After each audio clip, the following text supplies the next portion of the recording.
Brasil, depois de anos de estudos e olhares, os números mostram que não podemos mais tratar o suicídio como um assunto tabu. Para se ter uma ideia, em 2024 o país registrou mais de 16 mil óbitos por suicídio, um número que traduz dor e urgência. Em Rondônia, a preocupação é ainda maior.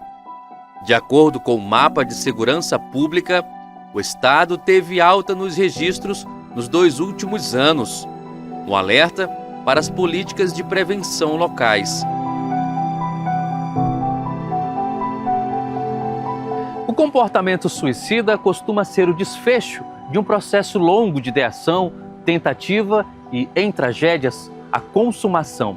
Estudos apontam que parte importante desse percurso está ligado a transtornos mentais não tratados, abuso de álcool e drogas, situações de violência, exclusão social e isolamento. De acordo com a Organização Mundial da Saúde, infelizmente, por ano, são registrados mais de 700 mil casos de suicídios. Tanto a ideação quanto o ato em si, a tentativa, por exemplo, corresponde a 35% aproximadamente dos transtornos do humor. O que é transtorno do humor? Aqueles pacientes que têm transtorno afetivo bipolar, ou pacientes que sofrem de episódios depressivos. 22% aproximadamente estão relacionados com o uso de substâncias.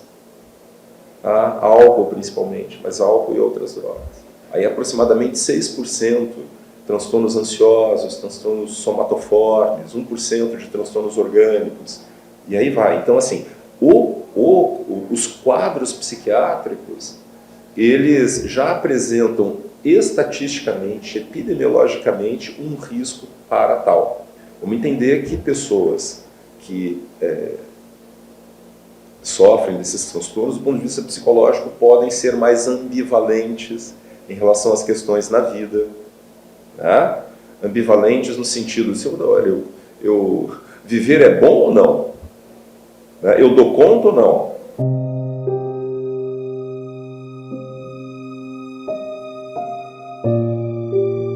Existem muitos casos depressivos em que a dor já transbordou.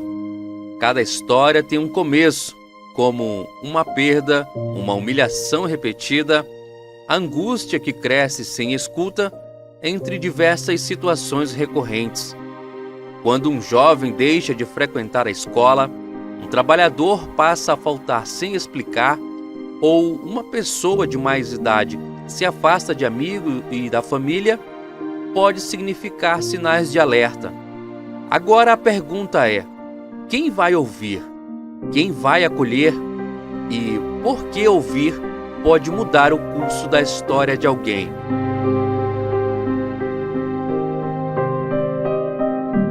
O paciente, ele chega aqui no CAPS por encaminhamento de um clínico geral, seja ele do UBS, seja ele do João Paulo, ou até do próprio hospital de base da psiquiatria. Aqui ele é acolhido, ele passa pelo especialista, né? Primeiro ele passa por uma triagem com os técnicos. Nessa triagem ele vai para o especialista, que é o psiquiatra, e depois do psiquiatra é quando a gente senta para fazer o PTS do paciente, que é nada mais é que o programa terapêutico singular. Ninguém quer estar num CAPS. Quando fala assim, eu tenho que ir para o CAPS, eu tenho que procurar uma ajuda psiquiatra, as pessoas já têm um preconceito. Eles já não querem vir, né? Até conhecer o sistema e ver como funciona. Às vezes a gente faz atividades com eles fora daqui, né? Que nem o mês passado a gente fez uma atividade com eles no Parque Ecológico, um café da manhã. A semana passada a gente fez uma apresentação com a oficina de música no próprio CPA, né? No corpo administrativo da CESAL.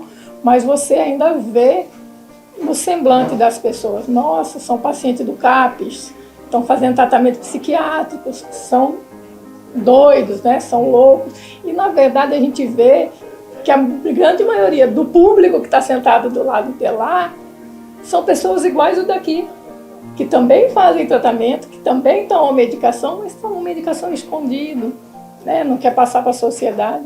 Eu acredito que a população ela tenha que tomar mais um cuidado, mesmo o autocuidado, né, para não chegar nisso. Porque a gente tem hoje, se falando na sociedade, a gente tem muito aí para se explanar, né? Tem muitos recursos para ir atrás. Procurar ajuda médica, procurar ajuda psicológica, procurar um CAPS.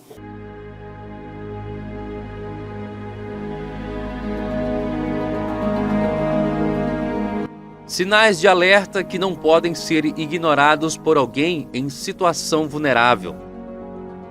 Falar sobre querer morrer, sentir que não há saída, isolamento social, dar coisas pessoais, mudança brusca de humor, desapego de projetos futuros, entre outros. Após perceber alguns destes sinais, haja da seguinte forma: faça perguntas com calma para a pessoa, ouça sem julgamentos e busque conduzi-la até a ajuda profissional. Uma abordagem simples como "Você tem pensado em se machucar?" não aumenta o risco, porém pode até abrir a porta para o pedido de ajuda.